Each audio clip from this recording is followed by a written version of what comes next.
Alright, my boy Jesus, throughout his ministry, showed his love for children and said that the lowly position of a child is the greatest in the kingdom of heaven.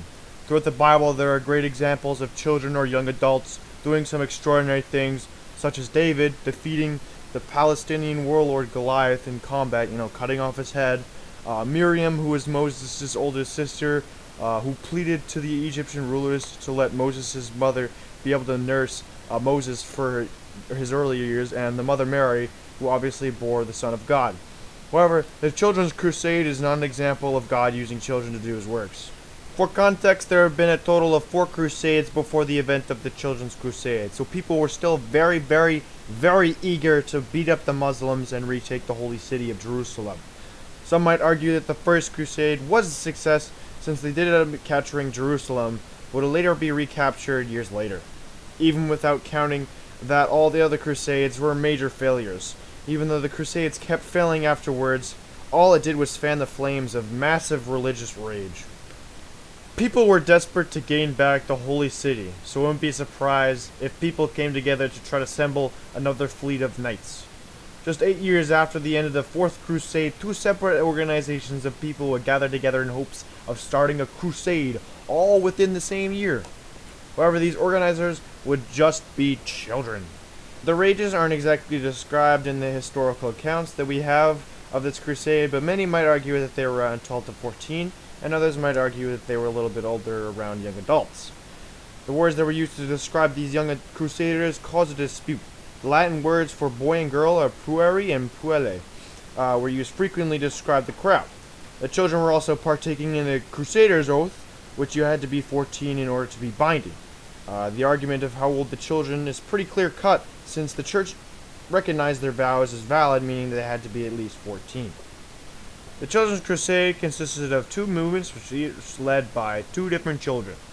The first movement actually saw an attempt to travel to the Holy City. The movement was started by a young boy from the German city of Cologne. A shepherd boy named Nicholas, who lived outside the city, claimed that an angel of the Lord came to him to lead a crusade. However, these young crusaders were by no means violent. All they wanted to do was peacefully walk into Jerusalem and preach the word of God, hoping that they would convert to Catholicism. Their overall true goal was to reclaim the true cross, which was actually captured by the Muslims. He claimed that the Muslim kingdoms would fall once the citizens converted to Catholicism. The disciples of his teaching went out through Germany to try to amass a following to journey to the holy city.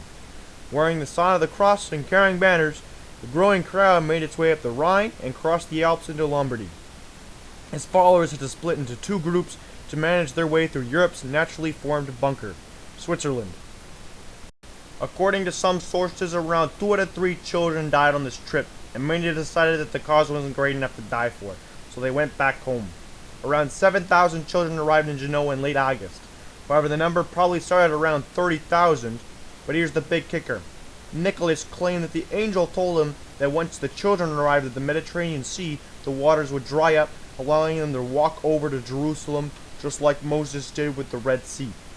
However, the crowd would be met with nothing but overwhelming disappointment when they arrived and the Mediterranean Sea was still there. Unable to walk across, people either left for Rome to ask papal officials to nullify their crusader vows, found cheap labor that was needed in Genoa or nearby Italian cities, or tried to find accommodation across the sea. The children found some merchants who allowed them passage through their ships. However, the children would be taken and then sold into slavery in northern Africa or just died at sea. Thus, this marked the end of the first movement. The children didn't even make it to the city and failed. In fact, the only thing that might have been achieved through this was mass labor immigration to nearby Italian cities. The second movement was started whilst the first was going on. You see, the second movement began when a boy named Stephen claimed in June that Jesus had given him a letter to take to the King of France. Word quickly spread around France that another crusade might happen. If Jesus actually wrote this letter, which he entrusted to a random child, then the king must do something about the holy city. Like retaking it or something. This news gathered another large crowd of around 30,000 children. This crowd stormed to Saint Denis, a suburb of Paris, to have an audience with the King of France.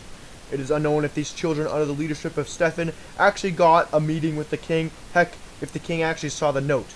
Thus, people believe that Stephen was probably the only one to see the contents of the letter, and probably Jesus, because he wrote it too. Thus, the Second Crusade ended before it even started. But since it ended before the first one ended, people believe that the French boys joined the Nicholas movement. The Children's Crusade showed us that no matter the age, people can gather large amounts of crowds under the right circumstances, especially during times of massive religious turmoil. During those times, people were very eager to start another crusade, whether peaceful or forceful. Christians just really wanted a piece of that holy city. Thus, apparently all it took to start another crusade was for a shepherd boy to claim they had a dream of an angel who told him to gather a force of thousands of children to take the holy city. The ending of this crusade is cruel and sad, and the children's lives that were endangered or sold into slavery is very concerning, and my heart goes out to them. The end of this crusade is also presumed to have fanned the flame to start another crusade years later. The Children's Crusade showed the people were still eager to have the holy city, and that people will go to various lengths to achieve that. Even though this crusade wasn't officially ordained by the Pope, the popularity of this movement showed during and after it.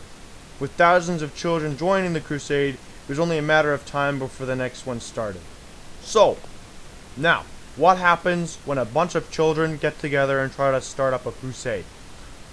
Failure, of course.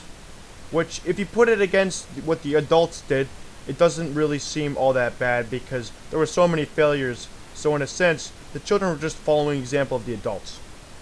So how about we just don't try to have any more crusades? How about we?